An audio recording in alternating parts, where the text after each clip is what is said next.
before I start, I want to give credit to Joe Gallagher. What? Ade? Credit to Joe Gallagher? Yes. Credit to Joe Gallagher. I am a big critic of Joe Gallagher. I think sometimes I think, my God, this was Ring Magazine Trainer of the Year, I think in 2012, 13, can't remember. But this guy was Ring Magazine Trainer of the Year. But recently, I think some of his performances, and I say his performances because I look at it as one, trainer and fighter, have been shockingly bad. Like, some of the advice, some of the tactics have been awful. But last night, I think he got his tactics spot on. I think Liam Smith fought a great fight, and I think Joe Gallagher almost redeemed himself last night. It's not easy. You're going as the underdog. You're going away from home. You're fighting the younger, bigger, stronger, fresher guy. That's never going to be easy. But I think he got his tactics spot on. And if Liam Smith had just a bit more pop in his punches, maybe just a bit fresher, and could dig just 10% more deeper, I think he would have beat him.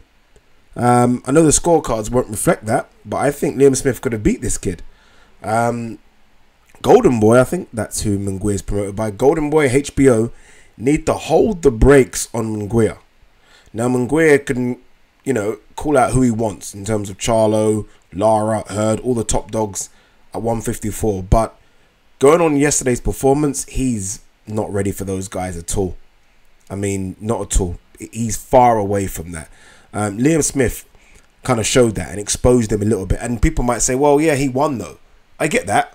Don't get me wrong, but I've never looked at Liam Smith, although a former world champion, I've never looked at Liam Smith as one of the elites at 154. I've looked at him as fringe world level. And I think fringe world level kind of exposed him. And I really wanted to see this fight because I think against Saddam Ali, he was fighting a guy, at 147. Honestly, I would love to have known the difference in size in the ring between Saddam Ali and Munguia on fight night. And Liam Smith, you could see, was a big guy in there. Munguia is massive for the weight, by the way, because at times he made Liam Smith look a bit small. That's how big Munguia is. But in terms of boxing ability, I'm not sure he's ready for the big dogs at 154 yet. Honestly, I think Charlo would stop him. Hurd would definitely stop him. And Lara would just clearly outbox him. So those guys might try and go for that belt because, it looks good. Especially for Lara, who doesn't have a belt. It will get him big fights again. For Smith, I'm not sure what you do with Smith. What I don't want him to do is what most UK boxers do when they lose a world title fight. Go back to domestic level, go fight a guy that is on a losing record, and then go back to world level again. What he needs to do is stay within this top 20. Because I think Liam Smith is in the top 20. He needs to stay within this top 20 and mix it with these guys. Liam Smith's only 29.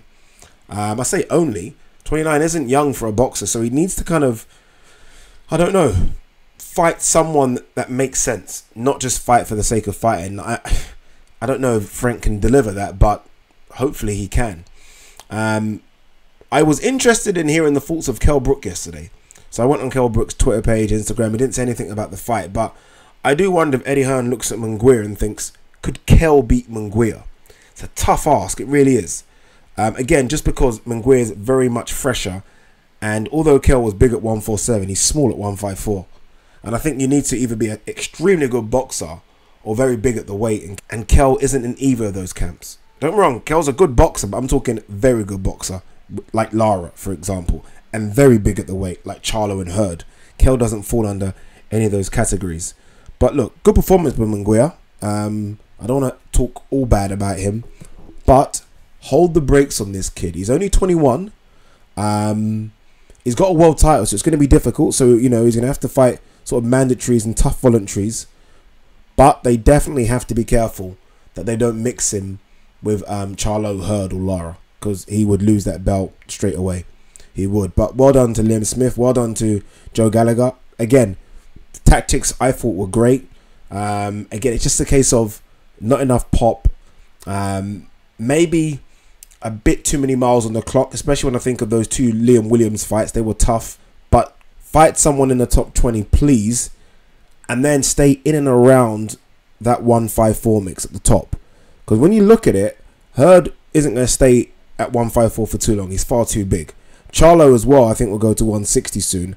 And Lara is getting on a bit in age. So I dare say there could be a couple of belts vacant or floating around in, I don't know, a year, 18 months time. And Liam Smith might have a shot again. I'm not saying he wins those belts because there's guys like Lubin out there, but he's got a shot, right? But good fight. Very interested to see what Munguia can do against a very big 154-pound fighter and a fringe world level 154-pound fighter. And I wasn't convinced that he is going to be the next big superstar. Not yet anyway. Again, he's only 21. But just keep him away from the Wolves because that belt would be easy pickings for any of those top elite guys.